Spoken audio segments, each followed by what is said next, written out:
بسم الله الرحمن الرحيم. الحمد لله رب العالمين، والصلاة والسلام على سيد الأنبياء والمرسلين محمد بن عبد الله الأمين وعلى آله وأصحابه وأزواجه وذرياته وأهل بيته وسلم تسليما كثيرا أما بعد. أعوذ بالله من الشيطان الرجيم. بسم الله الرحمن الرحيم.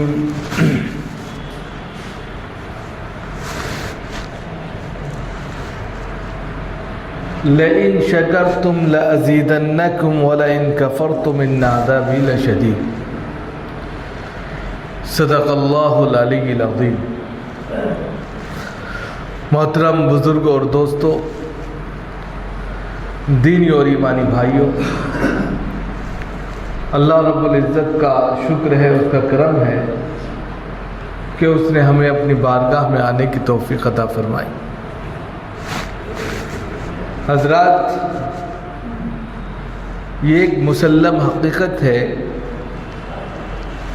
کہ یہ دنیا فانی ہے، اس کو ایک دن ختم ہونا ہے. اس کا وجود دائمی نہیں ہے بلکہ وقتی ہے. ابھی ہے، بعد میں نہیں رہے گا. قرآن نے اس طرف اشارہ بھی کیا ہے، کل من علیہا فان وَيَبْقَى وَجْهُ رَبِّكَ ذُو الْجَلَالِ وَالْإِكْرَامِ، کہ اللہ رب العزت کے جلال اور اللہ رب العزت کی ذات اور صفات کے علاوہ کوئی چیز باقی نہیں رہے گی. ہر چیز ٹوٹ پھوٹ کر فنا ہو جائے گی، ختم ہو جائے گی. ظاہر سی بات ہے، یہ دنیا جس میں انسان کو ہر چیز اچھی لگتی ہے، یہ بھی ختم ہو جائے گی، اور اس کے اندر ہونے والی تمام ایکٹیویٹی اور تمام کی تمام چیزیں بھی فنا ہو جائیں گی. لیکن انسان کی عادت ہے، اس کی فطرت ہے کہ وہ جہاں رہتا ہے آخری درجے کا بے انتہا دل لگا بیٹھتا ہے، اور اس قدر دل لگاتا ہے کہ ایسا محسوس ہوتا ہے کہ اس کو اب یہاں سے جانا نہیں. یہ دنیا ہی اس کی آخری دنیا ہے، یہ سماج ہی اس کے لیے آخری سماج ہے. لہذا کبھی کبھی وہ بہت سی غلطیاں کر بیٹھتا ہے. نتیجتاً پھر اس کو احساس ہوتا ہے کہ میں غلط تھا، اور میں نے جس چیز سے دل لگایا تھا وہ چیز بھی غلط تھی. لہذا پھر اس کو خیال آتا ہے کہ مجھے اپنے اللہ کو، اپنے رب کو خوش کرنا تھا. اگر یہ زندگی پہلے سے شروع ہو جائے، جب اس کو احساس ہو، تب بھی بہت اچھی بات ہے کہ احساس ہوا اور پھر اس کی زندگی ایک نئے دھرے پر چل پڑی. لیکن جب تک احساس نہیں ہے تو اس کو سوچنے کے لیے، سمجھنے کے لیے کچھ وقت کی ضرورت ہے.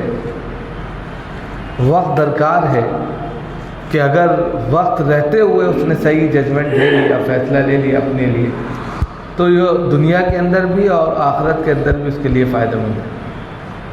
اور اگر اس کا فیصلہ بہت لیٹ آیا تو پھر اس کے لیے نہ دنیا میں اس کا کوئی فائدہ ہوتا ہے، نہ آخرت میں. اگر تھوڑا بہت دنیا میں فائدہ ہو گیا تو وہ فائدہ نہیں ہے، اس لیے کہ وہ چیز تو فنا ہوگی، ختم ہوگی.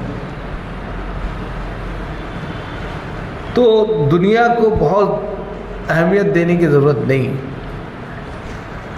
اسی لیے قرآن کریم کے اندر ایک آیت بہت اہم ہے، لئن شکرتم لأزیدنکم ولئن کفرتم ان عذابی لشدید. یہاں پر اللہ رب العزت نے اپنی نعمتوں کا تذکرہ کرتے ہوئے کہا کہ اگر میرے نعمتوں پر شکر ادا کرو، جو میں نے تمہیں جس طرح دیا اس پر راضی برضا رہو گے، خوش رہو گے، تو میں اضافہ کر دوں گا، بڑھا دوں گا، ڈبل ٹبل کر دوں گا. اور اگر ناشکری کرو گے تو پھر ساری چیزیں چھین بھی لوں گا، چھین نہیں لوں گا تو پھر سخت ترین عذاب دوں گا۔ اللہ نے ہمیں مسلم گھرانوں میں پیدا کیا، بہت بڑی نعمت ہے، ایک بہت بڑی نعمت ہے۔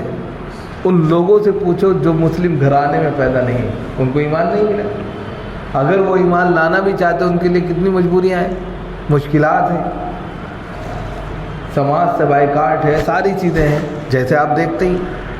لیکن جن کو مل گیا، فری میں مل گیا، ان کو اگر قدر نہیں ہے، ان کو اس نعمت کی قدر نہیں ہے تو یہ افسوس کی بات ہے۔ اس لیے اللہ کہہ رہا ہے، اللہ کیا کہہ رہا ہے کہ ہم اگر نعمت دیں اس پر شکر ادا کرتے ہیں، اگر کوئی ان شکر تم، اگر تم شکر ادا کرو گے، جو نعمتیں ہم نے دی ہیں بڑھا دیں گے۔ اب اگر ہم مسلم سوسائٹی میں ہیں تو ہمیں گرو ہونا چاہیے، فخر ہونا چاہیے کہ اللہ نے ہم کو ایمان سے نوازا۔ یہ ایمان بہت مشکل سے آیا۔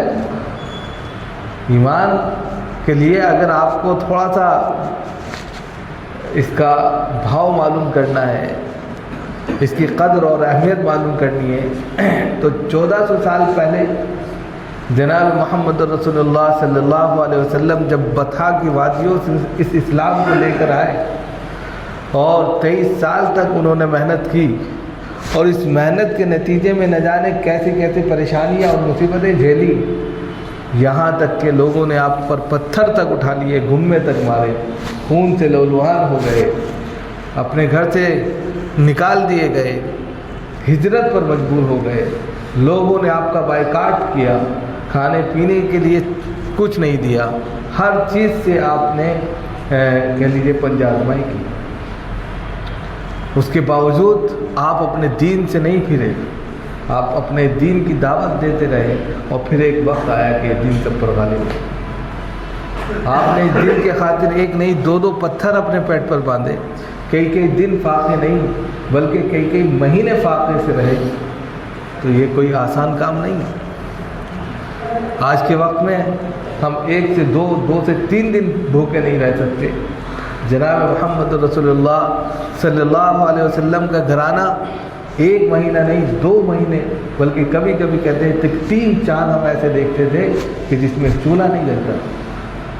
کتنی بڑی بات ہے۔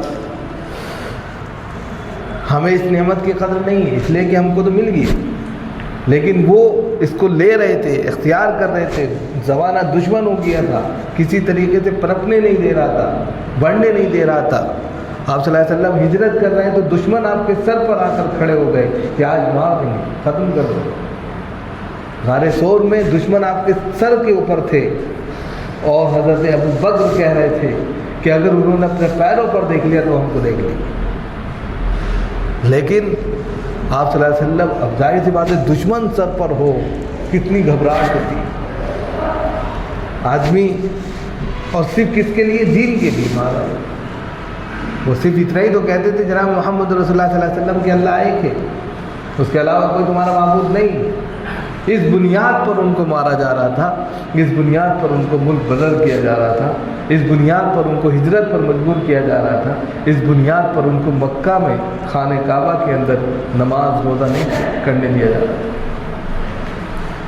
وہ وقت بھی یاد کیجئے کہ آپ سجدے میں ہیں، اوجھڑی آپ کے اوپر لا کے رکھ دی، اس کے اندر بدبو کتنی ہوتی ہے، وزنی کتنی ہوتی ہے، لیکن آپ نے اس کو بھی بخوشی برداشت کیا۔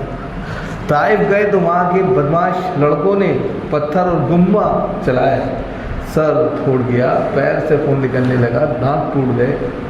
غزوہ احد میں اسی طرح ہوا، لیکن آپ نے سب کچھ برداشت کیا، کسی کو انتقامی جذبے سے کچھ بھی نہیں کیا، صرف کس لیے کہ دین پھیلے، اللہ کا نام روشن ہو، اللہ کا دین کسی طریقے سے لوگوں کے دلوں میں اتر جائے۔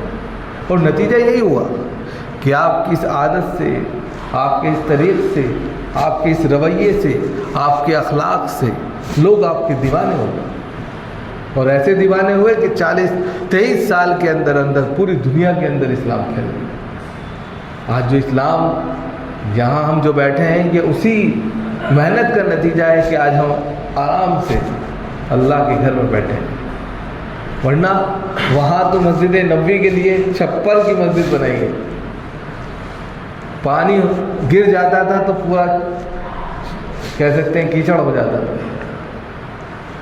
لیکن آج تمام فیسلٹیز ہیں، تمام جو ہے آسانیاں ہیں، آرائش ہے، سب کچھ مہیا ہے، اس کے باوجود ہم ان نعمتوں پر شکر نہ کریں تو یہ ناشکری ہے، اور ناشکری اللہ کو پسند نہیں ہے۔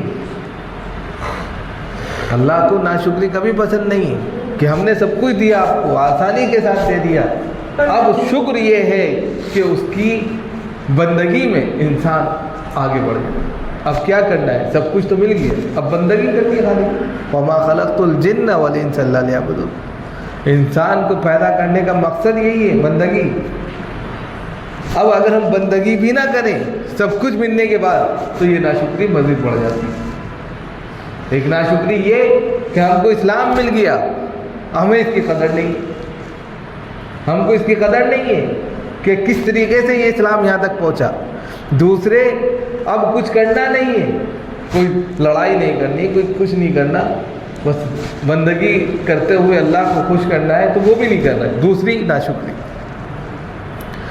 تیسری ناشکری یہ ہے کہ بندگی کس طرح کی جاتی ہے یہ ہم کو نہیں معلوم، بندگی کا طریقہ نہیں معلوم، کیونکہ ہم ہفتے ہفتے آتے، ہم دنیا کی تمام چیزیں سیکھ سکتے ہیں، دنیا کی ترقیات کی تمام چیزوں کو ہم 6 سے 7 مہینے میں سیکھ لیتے ہیں۔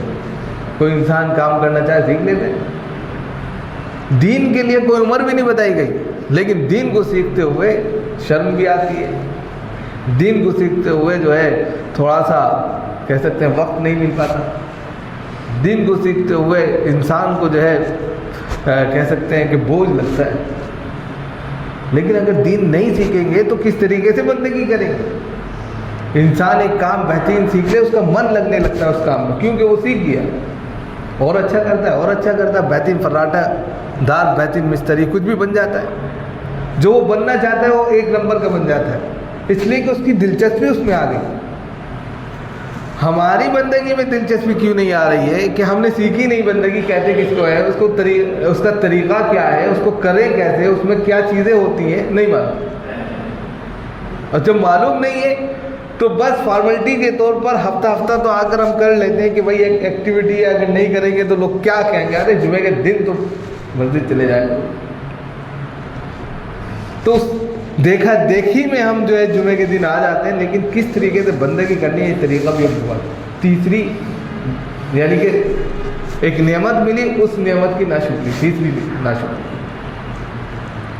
چوتھی ناشکری یہ ہے کہ ہم جو ہے، میں الزام نہیں لگا رہا ہوں، یہ ہم سب کے سوچنے کا مقام ہے، میں صرف آپ کو مخاطب نہیں کر رہا ہوں، اپنے آپ کو سب سے پہلے مخاطب کر رہا ہوں۔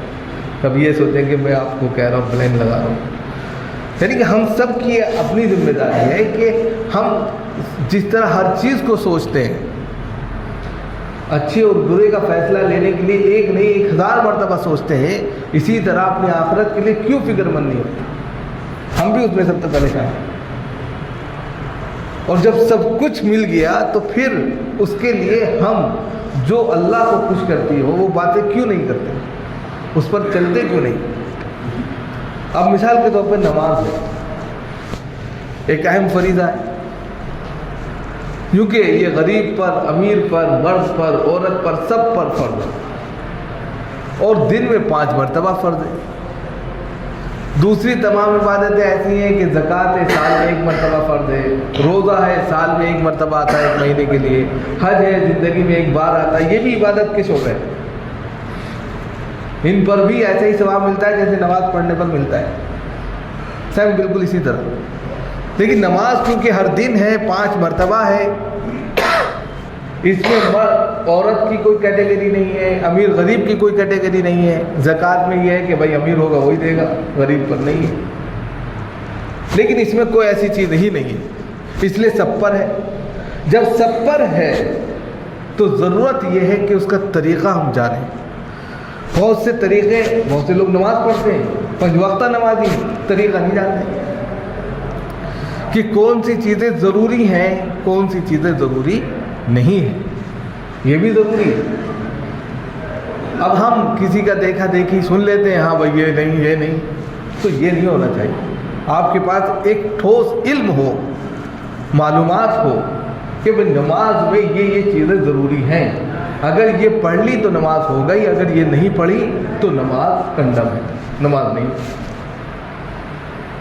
تو اب ایسے میں جو چیزیں بہت ضروری ہیں اس کو مینشن کرتے ہوئے بہت آسانی سے آپ سیکھ سکتے ہیں۔ اگر جمعہ ہی آتے ہیں، آپ جائیے کہیے بھائی 2 رکعت کس طرح پڑھی جاتی ہے، آپ اس پر تھوڑی سی ٹپنی کر دیں۔ 2 رکعت جیسے پڑھی جائے گی ویسے اگلی 2 رکعت پڑھی جائے گی، بس اس میں تھوڑا بہت فرق ہے۔ اب جب نماز کا طریقہ آپ کو آ جائے گا، خود بخود دل کرنے لگے گا ارے نماز پڑھ لیا، کیونکہ ہم نے سیکھ لی نماز۔ ہم نماز جب تک نہیں سیکھتے تو دل دور رہتا ہے۔ اب ہم نے نماز سیکھ لی، اب شوق چڑھ گیا۔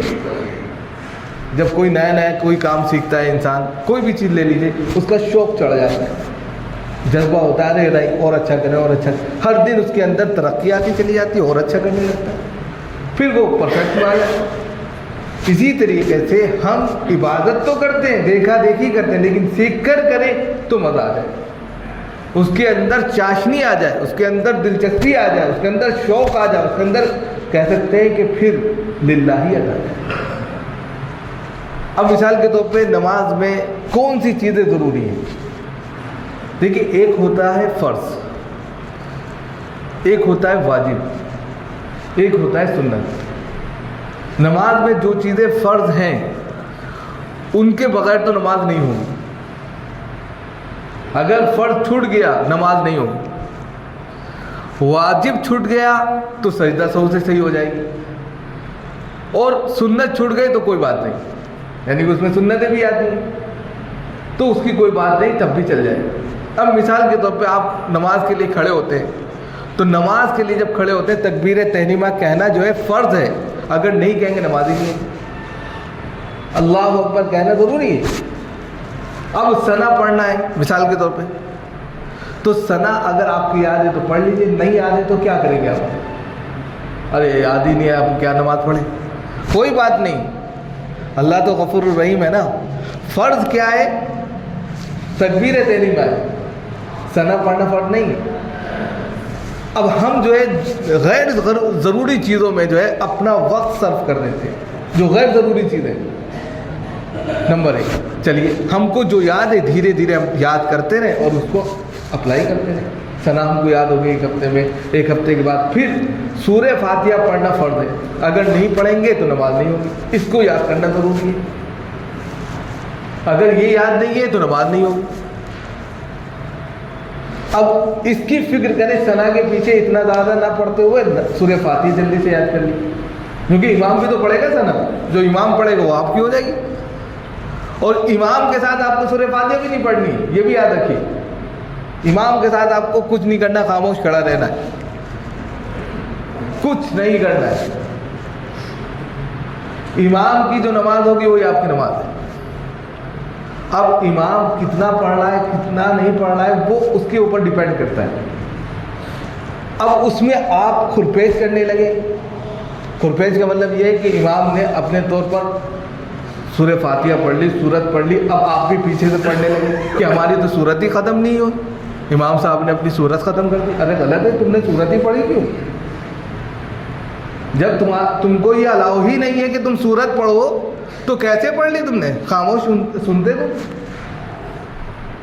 ایک تو یہ، کیونکہ بہت سے لوگوں کو پتہ نہیں ہوتا، وہ بھی پڑھتے رہتے ہیں، الحمدللہ ادھر چل رہی ہے ادھر بھی چل رہی ہے۔ اور سری نمازوں میں، جہری نمازوں میں چلو انسان سننے لگتا ہے، سری نماز جو ہوتی ہے خاموش والی، اس میں سوچتا ہے کہ امام صاحب خاموش کھڑے ہیں تو وہ اپنی شروع کر دیتے، عادت ہوتی ہے نا، تو خاموش کھڑے رہنا ہے۔ پھر چلیے سبحان، رکوع میں گیا، رکوع میں تسبیح پڑھی جاتی ہے سبحان ربی العظیم، اور پھر سجدے میں جاتے ہیں سبحان ربی الاعلیٰ۔ اب بہت سے لوگ 11 مرتبہ پڑھتے ہیں، بہت سے لوگ 7 مرتبہ پڑھتے ہیں، بہت سے لوگ 3 مرتبہ پڑھتے ہیں، بہت سے لوگ 1 مرتبہ پڑھتے ہیں۔ یہ واجب نہیں ہے، نہ یہ فرض ہے۔ سجدہ کیا، سجدہ ہو گیا، اگر آپ کو یاد ہے پڑھ لی، بہت اچھی بات ہے، نہیں یاد ہے تو کوئی آپ کی گردن نہیں موڑے گا، امام کے اوپر تو ہے، اب یاد ہونی چاہیے، یہ فرض نہیں ہے۔ اب کوئی کہنے لگے کہ یار سبحان ربی الاعلیٰ نہیں پڑھی نماز نہیں، غلط ہے۔ تو بھائی سجدہ ہو گیا، رکوع ہو گیا، رکوع کا مطلب ہوتا ہے جھکنا، سجدے کا مطلب ہے اللہ کے سامنے ناک کو رگڑ دینا، وہ کیفیت اگر آپ کی ہو گئی تو وہ مانا جائے گا۔ شیطان سے کیا کہا گیا تھا؟ کھڑکی سے نکل جاؤ سجدہ مان لیا جائے گا، یہ تو کہا تھا، اس سے کہا تھا سبحان ربی الاعلیٰ پڑھو، نہیں کہا گیا۔ اب ہم کو پتہ ہی نہیں ہے، اب کیا کہ امام صاحب نے سبحان ربی الاعلیٰ نہیں پڑھا، یا پڑھا تو ایک مرتبہ پڑھا۔ ارے بھائی اللہ کے بندو، پہلے مسئلہ سمجھ لو کہ کتنے مرتبہ پڑھنا ہے، کون سی چیز فرض ہے، کون سی چیز واجب ہے، کون سی چیز سنت ہے، نہیں معلوم، بس منہ کھول دیا۔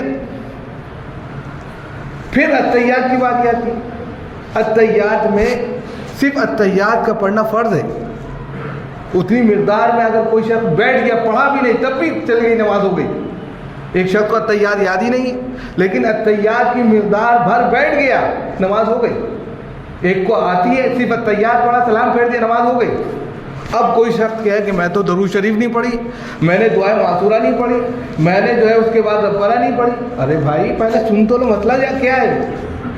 پھر امام نے اگر پڑھ لی تو آپ کی ہو گئی، اب آپ کے ہم تو پڑھ ہی نہیں پائے، یا آپ کو بھولنے کی عادت ہے، آپ بار بار بھول رہے ہیں، پڑھ نہیں پا رہے ہیں، تو امام تو پڑھ کے نکل گیا۔ اب آپ اس کو بلیم نہیں کر سکتے، اس کے دل میں جا کر تو آپ بیٹھے نہیں ہیں کہ امام نے پڑھی کہ نہیں پڑھی۔ تو یہ ساری چیزیں بھی ہم کو جاننی ہے، سمجھنی ہے کہ نماز کا طریقہ کیا ہے، کون سی چیزیں ضروری ہیں، کون سی نہیں ہیں، اسی وجہ سے ہم دور ہو جاتے ہیں۔ تو ہم اگر جان کر، جو جانکار ہے ان سے پوچھ لیں، ہر کوئی بتائے گا آپ کو، اور 2 رکعت کے اعتبار سے آپ پوچھیں، مشکل سے 5 منٹ میں آپ کو بتا دیا جائے گا، آپ کی نماز بھی اچھی ہو جائے گی اور آپ کو معلومات بھی ہو جائے گی۔ اللہ تعالیٰ ہم سب کو عمل کی توفیق ہوگا۔